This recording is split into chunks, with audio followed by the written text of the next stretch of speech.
Tokrat nam Nissan zapoje električno Ario.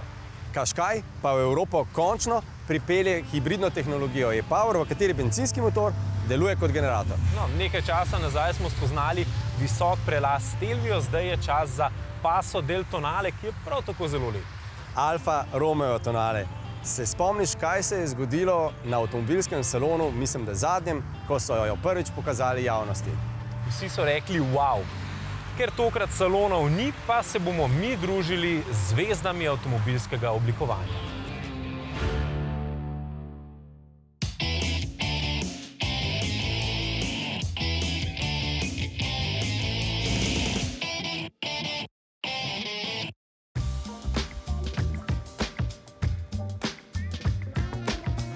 Pozdravljeni v avtomobilnosti. Z našo prvo jesensko oddajo stopamo naravnost v Evropski teden mobilnosti. No, to je tematika, s katero se sicer v oddaji ukvarjamo celo leto, ampak zanimivo je, kako se pogled na mobilnost s časom tudi na nek način spreminja.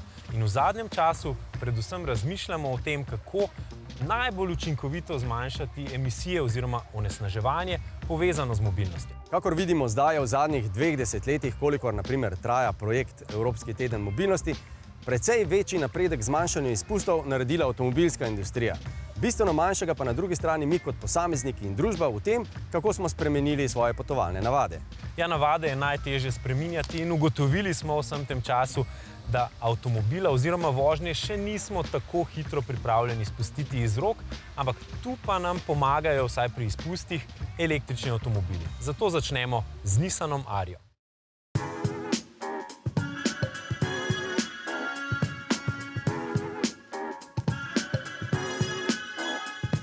Nissan je v Štokholmu oziroma njegovi okolici pripravil predstavitev 2 novih električnih modelov.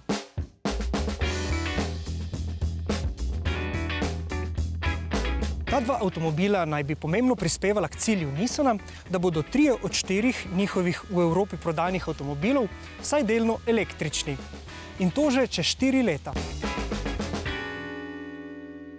Začnimo z avtomobilom, ki v resnici ni popolnoma električen. Z velikim zanimanjem smo namreč pričakali prihod novega pogonskega sklopa e-Power.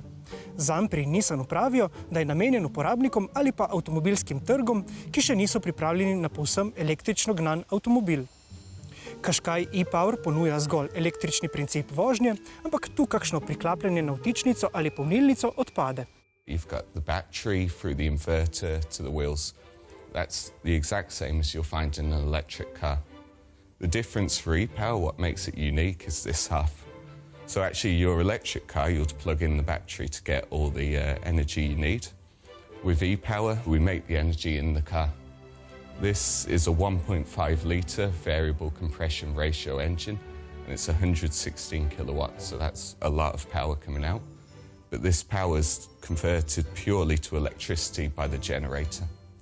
So we have this ability to have 116 kilowatt, and then it can go to the inverter.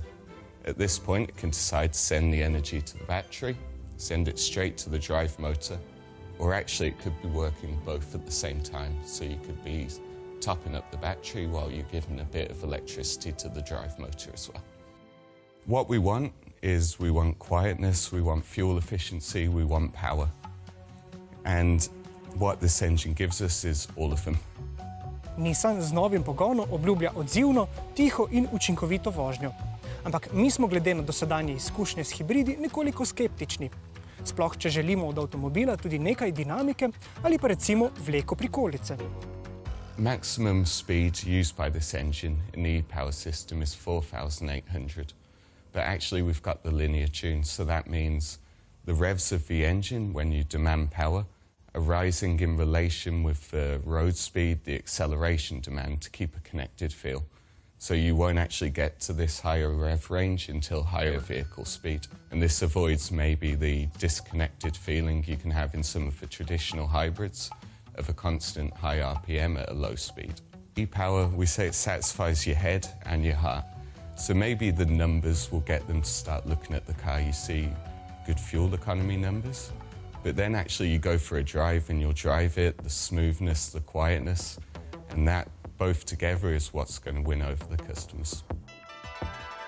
Povsem električno gnana Aria pa Nissan pelje v novo dobo električne mobilnosti. With Leaf, we were the first ones to launch a mass market electric car, and we sold 600,000 units since. So we have already a lot of knowledge about electric cars, and here we are really taking it to the next level. Pri Nissanu so napovedali, da gre za nadpovprečno prostornega in tudi sorazmerno dinamičnega križanca. No, v prvem preizkusu lahko vsaj delno potrdimo tole trditev o prostornosti, no, za dinamiko pa bo verjetno treba izbrati tudi tisto pravo različico Arije. Aria je zasnovana na novi platformi, ki jo je Nissan razvil za celoten koncern.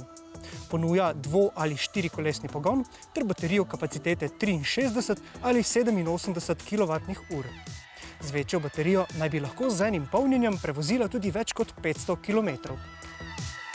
It's not about improving. It's built from ground up on the specific electric platform, and it's zero compromise. So you can drive this car long distances, quick charging. It allows you to do everything you would do with a normal thermic car. Nissan pa je medtem predstavil še eno novost. Novo generacijo modela X-Trail.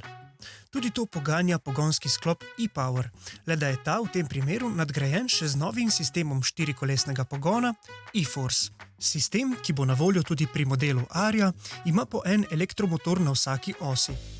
Pri Nissanu pravijo, da bosta motorja s skupno močjo 157 kW zagotavljala udobno vožnjo, odzivnost in dober oprijem. Pogon naj bi na spreminjajočo se podlago reagiral kar 10 000-krat hitreje od običajnih sistemov štirikolesnega pogona.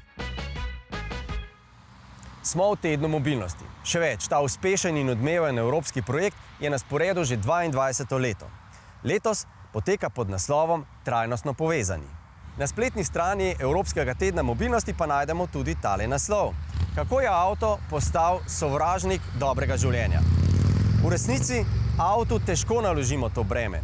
Verjetno ga pa lažje kot vozniku. Spet delamo podobno napako kot pri prometnih nesrečah. Ko pogosto rečemo, avto je povzročil prometno nesrečo. Ni avto. V redkih primerih sicer lahko, tako kot je lahko za nastanek prometne nesreče kriva cesta. Ampak kot vemo, v več kot 90% je za nastanek prometne nesreče kriv voznik.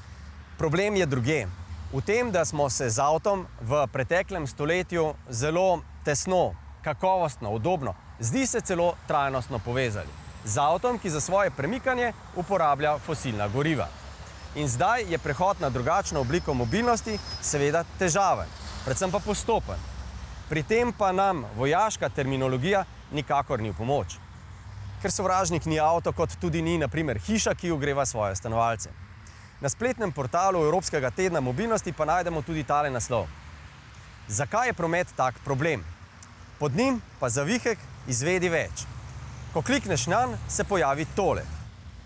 Ampak šment, stran v resnici obstaja, samo ni posebej privlačna. Zato, ker tudi ni privlačne, enostavne, hitre rešitve za tako velik, kompleksen sistemski problem. Kar pa ne pomeni, da se nič ne da narediti. Vsak od nas lahko vsaj poskusi porabljati manj energije, katerekoli že. Tudi v prometu, seveda.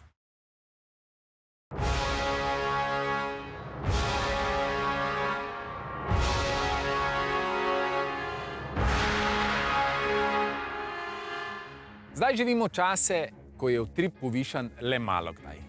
Res zmogljivih motorjev skoraj da ni več. Oblike avtomobilov pa so si znotraj koncernov vse preveč podobne. Ampak obstajajo izjeme. Vsaj tisti starejši vozniki vemo, da je v italijanski Alfi nekaj posebnega. Mogoče mladina pozna zgolj ironične šale, a včasih je bila Alfa pojem športnosti in elegance. Danes Alfinih modelov ni več veliko, zato pa vsak nov sproži določene emocije. Ker tu je Alfa še vedno Alfa.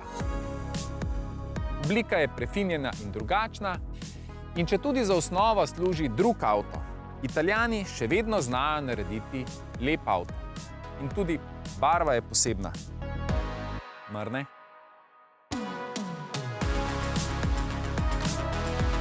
Tudi v notranjosti je tonale prava alfa. Prijetne linije, odlična ergonomija in volanski obroč, ki ga je veselje sukati.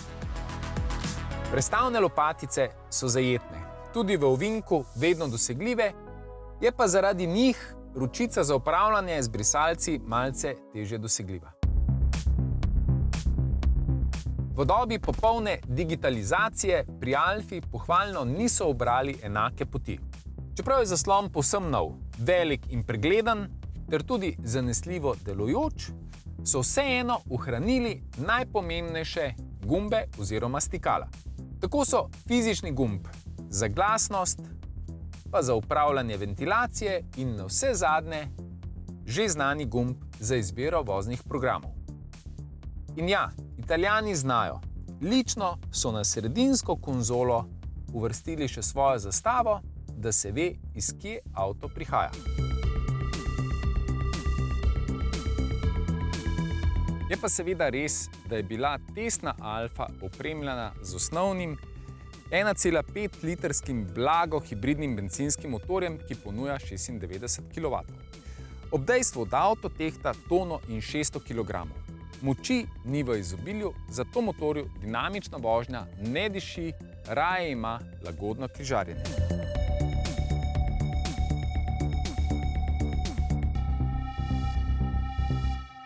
No, zdaj pa pomirimo strah. Tale Alfa je seveda lahko tudi dinamična, a v okvirih vožnje srednje velikega križanca. To pomeni, da je za hitro speljevanje potreben odločen pritisk na stopalko za plin. V ovinkih pa moramo sprejeti dejstvo, da bo bočnega nagibanja pač več kot pri klasični limuzini. Vse našteto se seveda negativno projicira na porabo goriva. Ob priganjanju bo za 100 prevoženih kilometrov potrebnih tudi okoli 8 litrov benzina. Medtem ko umirjena vožnja, takšna kot je na našem nornem krogu, zahteva manj kot 5 litrov in pol. Tu seveda pomaga 15 kW električni motor. Je pa res, da je včasih prehod med delovanjem električnega in bencinskega motorja preveč očiten. V Alfah je bilo vedno lepo sedeti spredaj. Najbolje na vozniškem sedežu. A večina avtomobilov je namenjenih prevozu 5 potnikov. Glede na dolžino 4,5 metrov, tonale v notranjosti ne prinaša čudežev. Posledično se zadaj sedi tudi v odvisnosti velikosti potnikov spredaj in njihove radodarnosti s sedežem. Pa tudi prtljažni prostor je velikosti primeren. V osnovi ponuja 500 litrov, z zloženimi naslonjali zadnjih sedežev pa pridobimo še 1000 litrov. A vse našteto bo najbrž dovolj za povprečno družino. Če pa bosta avto uporabljala dva, morda malce starejša uporabnika, bosta zagotovo uživala. Vsaj, če sklepam po sebi. Vsakič, ko sem se približeval tejle Alfi, je bil občutek dober. Morda zato, ker so končno naredili nov model, ali pa preprosto zato, ker so mi všeč lepi avtomobili.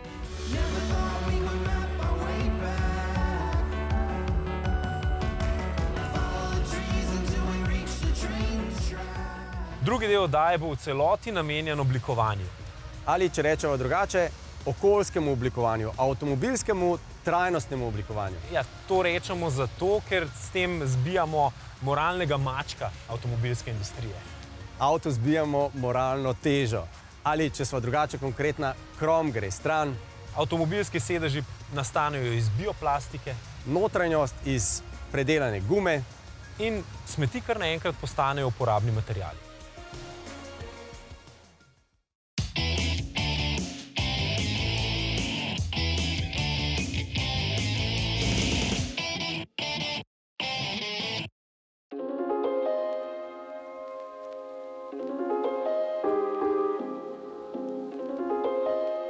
Če imaš v karieri avtomobilskega oblikovalca prvič možnost ogromnega motorja z notranjim zgorevanjem ne več upoštevati oziroma narediti nekaj brez tega, potem pač zagrabiš to recimo z obema rokama, to možnost. In kaj ste v bistvu v teh 20 modelih, kaj se je izoblikovalo? Kapljica, čeprav razumem. Ja, mi smo na začetku, ravno zato, ker predhodnika ni bilo, smo vprašali recimo približno 20 oblikovalcev, kako oni vidijo, kako bi oni interpretirali recimo luksuz prihodnosti. Ja? En avto v razredu S-klase, ki pa ni S-razred, ja? Kako bi oni to interpretirali? In so vsi šli na kapljico? Ne, niso šli vsi na kapljico in smo na začetku imeli praktično 20 različnih avtomobilov. Kakšni približno? So bili visoki, ki sploh niso bili aerodinamični, so bili bolj kot en pod, ja, praktično avto celo brez volana, kar ste hitro zavrnili. Hitro zavrnili, smo rekli, ne, čez 5 let verjetno še ne bo avtomobila, ki bi čeprav gledate daleč avtonomno vožnjo omogočal. Ta avto je poleg S-razreda prvi na svetu, ki omogoča certificiran stopnjo 3. Level 3. Ja? In level 5 pomeni, nima volana, ja? Da je praktično avtonomni avtomobil brez volana. In tam še nismo. In potem se nekako, recimo na začetku, kar hitro skristaliziralo, da bomo nekaj aerodinamičnega naredili. In aerodinamična oblika je precej znana. Kapljica. Kapljica. To je recimo najbolj iz narave, najbolj aerodinamična oblika. Bolj ne gre. Številka 2 je pingvin. Ja? Ampak pingvin je precej podoben temu, ne? Ja. Če drsi skozi vodo, je precej podoben temu. Ne? Okay. Ampak to ni avto. Ne? Okay. Kaj bi bilo bližje avto? Bližje avto bi bilo recimo vzeti polovico pa dati kolesa gor. Ne? Če že ne moramo dobiti cele kapljice, potem polovico kapljice. Ne? In potem pač je treba ljudi dati noter, ne, oziroma... Kjer je največ v bistvu prostora. Mi ne moramo narediti avtomobila 5,2 metra dolgega in 2 otroka pašeta noter. To nima smisla. Ne? In problem je, da ta točka od zadaj definira seveda, kako aerodinamičen je avto. Nižje je, bolj aerodinamičen je. Nekaj sem se tukaj zadaj sedel, ne, seveda sem imel več kot dovolj prostora, ampak sem takoj pomislil, razred S, ne, je ponovadi podaljšan, pa tudi ima fotelje. Ima še več prostora. Ima še več prostora, ne. Se pravi, zdaj pri električnih EQS-ih v bistvu ne moramo več pričakovati, da boste lahko imeli podaljšane verzije. Ta avto je definitivno bolj... vozniški. Vozniški, ja. In če me kdo vpraša, in kdo pa je kupec oziroma tisti, ki se vozi z S-razredom, je definitivno Kitajec, ki sedi desno zadaj. To pomeni... Ja, in to je razlika. Mi imamo recimo v tem avtomobilu EQS tudi prvič hyperscreen. Ja? Hyperscreen, seveda, če zadaj sedim, potem pač bi bil za mojega šoferja super, ne? Ampak... In to je tudi razlika med tema dvema avtomobiloma. Ampak kaj to pomeni, da se umikate iz tega trga podaljšanih limuzin? Ne, mislim, da smo tam super prisotni in imamo celo najboljše modele, kar se tega tiče. To že, ampak kako boste tiste podaljšane limuzine, se pravi limuzine za Kitajce, ki se vozijo na zadnjih sedežih, v električno dobo spravili? Ja, ne vse prvi dan. In na začetku je seveda treba razmišljati, toliko imamo kupcev S-razreda, toliko imamo kupcev EQS, 0. Ne? In avto pride na trg in se veča. Definitivno se bo večalo. Ne? Ali se na drugi strani manjša, ali pa dobiš nove kupce, bomo videli, ne? Ampak definitivno se bo ta večal. To pomeni, da na začetku moramo recimo zadeti okus relativno nizke številke potencialnih kupcev. Ne? In to je ta love it or hate it design. In tudi če jih je večina haters, so v bistvu nasekirani. Čist okej. Se pravi, mi zdaj živimo v času, ko ste vi, avtomobilski oblikovalci, dejansko lahko najbolj umetniki. Ja, recimo meni, odkar jaz sem zdaj že par let v tem biznisu in moram priznati, da mi nikdar še ni bilo dolg čas. Ko so v nemškem koncernu znamki Škoda dali proste roke pri oblikovanju, je zadihala na polna pljuča. To se kaže tudi zdaj v dobi elektrifikacije, kjer res lepo širijo svojo električno paleto in prišli so celo do momenta, ko bodo spreminjali svoj znak. Škoda, res škoda, zato ker njihov znak ima zelo lepo posebno zgodovino. Emil Škoda je pred dobrimi 100 leti se odpravil v Severno Ameriko in tam skupaj z indijanskim vodičem raziskoval vse mogoče in doživel marsikatero pustolovščino, predvsem pa se je s tem indijancem zelo spoprijateljil. Njegovo sliko pa je, ko se je vrnil v Plzen, obesil v pisarni in takrat je nastala ideja o perjanici in puščici. To je ena zgodba o Škodinem znaku. Kaj pa druga? Pa drugič.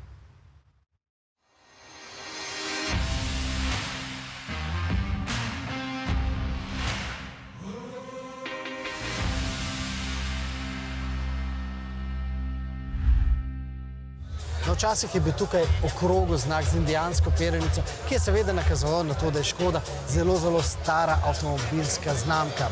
No, danes se ta okrogel znak umika temu novemu logotipu, ki je tisto strešico nekako umaknil v sam logotip. To, da ta napis lepše izpade tudi v digitalnih marketinških materialih. Ampak čeprav je ta novi koncept res drzno oblikovan, futuristično oblikovan model, pa vendarle kaže zelo, zelo veliko tistega, kar bomo v prihodnje videvali tudi na drugih, tudi manjših in dostopnejših Škodah. One example of the modern solid strategy is the new front. You see, we have this typical Škoda line here with the new Škoda lettering integrated on this power dome. And instead of the grille with the ribs, we now have this polycarbonate black screen here where we have cameras and radars behind. And also we have here an ambient light that we're stretching all over, and then we have the day running light here, and connecting this with the two elements in the front, which gives this unique character, is the T-shape. And all this is connected also back down here. So this is something that you will see also on the modern solid strategy, also on other cars. Ampak da ne bo pomote, to je seveda oblikovalski jezik izključno električnih Škod. There's just one line on the top running around. There's no other lines. It's not nervous, the car. It's really calm. And this is something that I think is very appropriate for electro cars, to have this. We don't need to be having aggressive cars or too dynamic cars. We have a different way of driving. Značilnost, še posebej teh novih modernih avtov, je to, da tehnika narekuje obliko. Pa izvolite še en primer tega. When you look at the wheel arches, you always know that the Škoda has squarish wheel arches and squarish openings. But this time we close them to round openings but squarish arches, so this also will reduce or will improve the aerodynamics quite a lot. V tem hitro spreminjajočem se avtomobilskem svetu je logično vprašati, kolikšna je življenjska doba takšnega oblikovalskega jezika. You know, it has to last many generations of cars to come, because if you make such a fundamental change, this is maybe one of the main points for your brand identity. And you shouldn't change brand identity too often. So we're doing that now because it's the right time to do it. But then this modern solid design that you see here, that we are going to transfer also to the segments below the Enyaq, that has to be our future identity from a design point of view. Logično vprašanje je tudi, zakaj? Zakaj mora biti elektroškoda povsem drugačna od bencinske? No, ta odgovor pa ni povezan s tehniko. We're trying to conquer new target groups outside the VW group. We're trying to conquer and attract people that currently do not drive any of our brands. And this is why we have taken the design so far away from what you associate with Škoda right now. Fellnerjev predhodnik Thomas Schäfer, ki je zdaj na čelu Volkswagna, je dejal, da morajo Simply Clever rešitve vstopiti v digitalno dobo. Vprašajmo, kakšno je torej mnenje novega šefa, ki je na čelu Škode komaj 2 meseca. Well, there are concrete examples, that we don't want to talk about it right now because I think it's a cutting edge for Škoda. But give me a hint. But rest assured, when you talk about the eye scraper or when you talk about the umbrella, this is hardware, and you're going to see some really cool features going forward in the digital performance. Brihtne češke rešitve bodo torej kmalu tudi digitalne. A kar je še posebej zanimivo pri tem novem električnem Kodiaqu, so po našem mnenju ideje glede trajnostne rabe materialov. all the textiles will be from the 100% recycled polyester. But in this car, on top of all, the floor is from the recycled tires. The bumpers and the plastics will be also from some certain amount with the bio-based or from the recycled sources. We are thinking to completely remove the chrome. So all the ex-chrome parts will be painted by special metallic paint. We are still using the leather, but in the future we will introduce leather tinted by another process. But this I don't think that I can say it right now. And last but not least, like what we would like to use more and more in the future is the waste. To use the waste from different production, maybe it doesn't need to be automotive, but to use it in the automotive. So this is something what we are working on right now. O podobnih trajnostnih idejah glede materialov smo nedavno govorili tudi v oblikovalskem centru neke druge avtomobilske znamke. Predlagamo torej, da gremo skupaj iz Prage v Pariz. We keep leather because leather is a waste. The cow is used for food and we take the leftover skin. It's illegal to have cows just for the skin. It's not possible. It is necessary waste. If leather was burnt, it would create a lot of pollution. So it's available and we look at leather still, but in a way that there is no pollution, chemical pollution.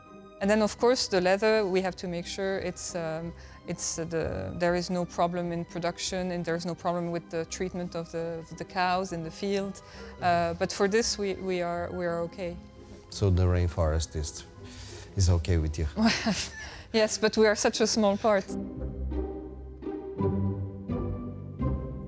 Vesela sva, da vas lahko že kar v prvi oddaji, drage gledalke in gledalci, povabiva k testiranju novih tehnologij. Gledalci, testirate nove tehnologije. Ker prihajamo v obdobje letnega časa, ko so slabše vidljivosti pogostejše, pa tudi krajši je svetli del dneva, se bomo tokrat na zelo zanimivi cesti spoprijeli z sodobno tehnologijo svetil. Ja, vrhunska tehnologija novih modelov DS bo v vaši družbi. Ni veliko časa, zato se kar hitro pofočkajte na www.rtvslo.si in oddajte prijavnico. Mi se vidimo spet prihodnji teden, do tedaj pa srečno!